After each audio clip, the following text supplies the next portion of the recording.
16వ శాసనసభకి ఏకగ్రీవంగా ఎన్నికైన సభాపతి శ్రీ చింతకాయల అయ్యన్న పాత్రుడు గారికి హృదయపూర్వక నమస్కారాలు, మీ శుభాకాంక్షలు. ఇది నేను మొదటిసారి అసెంబ్లీలోకి అడుగు పెట్టడం. ఇలాంటి సుదీర్ఘ రాజకీయ అనుభవం ఉన్న దాదాపు 7 సార్లు ఎమ్మెల్యేగాను, ఒకసారి పార్లమెంట్లో అడుగుపెట్టిన మీకు, పంచాయతీరాజ్, టెక్నికల్ ఎడ్యుకేషన్, ఫారెస్ట్, ఆర్ఎండ్బి అనేక మంత్రిత్వ శాఖల్ని సమర్థవంతంగా నిర్వహించిన మీకు ఈ సభాధ్యక్షుడు, ఈ స్పీకర్ స్థానంలో కూర్చోవడం నాకు చాలా ఆనందంగా ఉంది. ఇన్ని దశాబ్దాలు ప్రజలు రాజకీయ జీవనంలో ఇన్ని దశాబ్దాలు ప్రజలు మీ వాడి వేడి చూశారు. మీకు కోపం వస్తే ఋషికొండను చెక్కినట్టు ప్రత్యర్థులకి పదునైన ఉత్తరాంధ్ర యాసలో గుండు కొట్టేస్తాను. నాకు ఒకటే బాధేస్తాను సార్, ఇకపైన మీకు తిట్టే అవకాశం లేకపోవడం. కానీ ఇక మీద సభలో ఎవరు తిడుతున్నా దాన్ని ఆఫ్ చేసే బాధ్యత మీ చేతిలోనే ఉంది. మీరే మైక్ ఆఫ్ చేయాలి. అంటే మా చిన్నప్పుడు నేను చూసేవాడు, ఒకసారి అల్లరి చేసే అబ్బాయిని క్లాస్ లీడర్ చేసేవాడు చిన్నప్పుడు మా స్కూల్లో. కానీ ఇన్నాళ్ళు ప్రజలు మీ వాడి వేడి పలుకులు, మీ ఘాటైన వాగ్దాటి చూశారు. ఈ రోజు నుంచి రాష్ట్ర ప్రజలు మీ హుందాతనం చూస్తారు.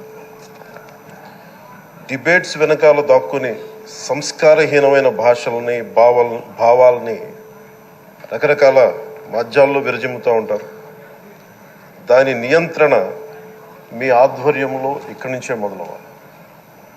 ఇందాక సభా నాయకులు, గౌరవ ముఖ్యమంత్రి శ్రీ చంద్రబాబు నాయుడు గారు చెప్తారు, ఆడబిడ్డలు ఏ విధంగా నలిగిపోయారు ఈ రాష్ట్రంలో గత 5 సంవత్సరాల్లో. చిన్న లేదు, పెద్ద లేదు, ఎవరని లేదు. ఎవరన్నా సరే ఒక మాట మాట్లాడితే వాళ్ళు వ్యక్తిగతంగా దూషణ, సోషల్ మీడియాలో వాళ్ళని క్యారెక్టర్ అసాసినేట్ చేయటం, వాళ్ళు పెద్ద నాయకులు కావచ్చు, కార్యకర్తలు కావచ్చు, లేదా వాళ్ళకి ఎదురు తిరిగి ఒక ఒపీనియన్ చెప్పి ఎవరైనా సగటు మనిషి కూడా కావచ్చు, అది ఇక్కడతో ఈ రోజు నుంచి ఆగిపోవాలి అధ్యక్ష. అది మీ ఆధ్వర్యంలోనే మొదలవ్వాలి.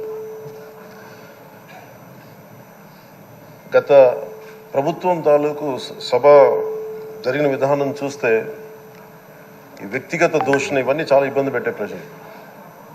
ఈ రోజున వాళ్ళకి 11 సీట్లకు పరిమితం అయ్యారు, ఈరోజు లేరు, ధైర్యం లేదు వాళ్ళకి. విజయాన్ని తీసుకోగలిగారు కానీ ఓటమిని కూడా ధైర్యంగా కూర్చుకునే వాళ్ళకి స్థాయి లేదు, వాళ్ళకి పారిపోయారు ఇక్కడి నుంచి. భావంలో ఉండే తీవ్రత భాషలో ఉండాల్సిన అవసరం లేదు. భాష మనుషుల్ని కలపడానికి కానీ విడగొట్టడానికి కాదు.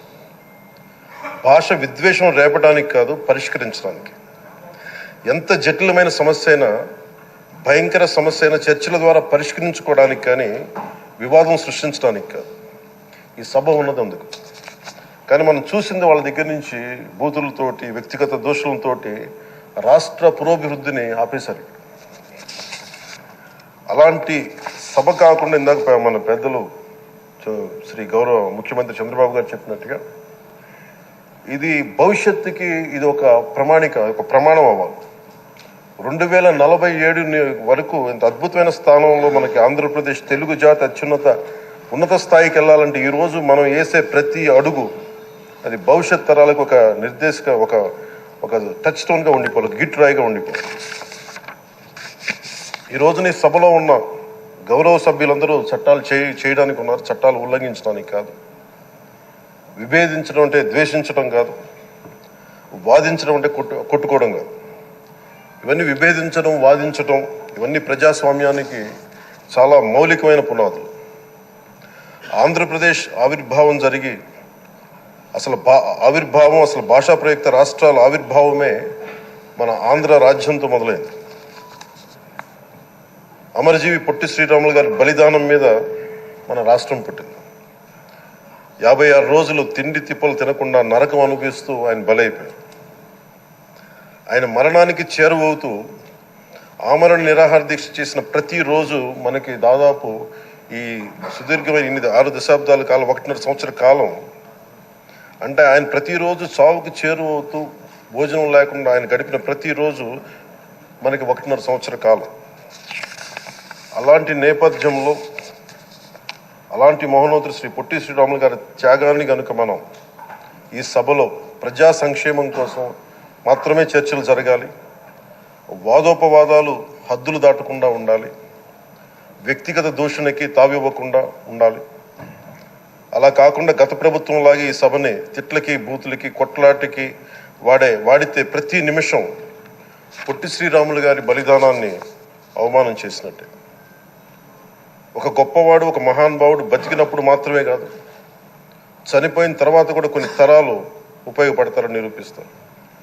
అలాంటి కోవకు చెందిన మహానుభావులు ఆంధ్ర రాష్ట్ర సృష్టికర్త, భాషా ప్రయుక్త రాష్ట్రాలకు శ్రీకారం చుట్టిన ద్రష్ట, అమరజీవి శ్రీ పొట్టి శ్రీరాములు గారి స్మృతిలో ఒక విలువలతో కూడిన ఒక సత్సాంప్రదాయాన్ని తెరలేపుతూ మీ ఆధ్వర్యంలో ఈ సభ జరగాలని, ఈ 5 ఏళ్ల ప్రజాప్రస్థానంలో ఈ విలువైన 5 ఏళ్ళు రాబోయే తరానికి గొప్ప భవిష్యత్తునిచ్చేలా, అన్నం పెట్టే రైతుకి, కౌలు చేసుకునే రైతుకి, రైతు కూలీకి అండగా ఉండేలా, మహిళలకి భద్రతతో పాటు ఉన్నత స్థాయికి ఎదిగేలా, ప్రభుత్వ ఉద్యోగులకి భద్రత కల్పించేలా, పశువు పక్షి ప్రకృతి సర్వజనులందరికీ కూడా మతాలకి ప్రాంతాలకి అతీతంగా సుభిక్షంగా అభివృద్ధి పదంలో ఆంధ్రప్రదేశ్ ఆంధ్ర రాజ్యం అద్భుతమైన ప్రగతి సాధించేలా ఈ చర్చలు సాగాలని కోరుకుంటూ, సభాపతి అయ్యన్న పాత్రుడి గారికి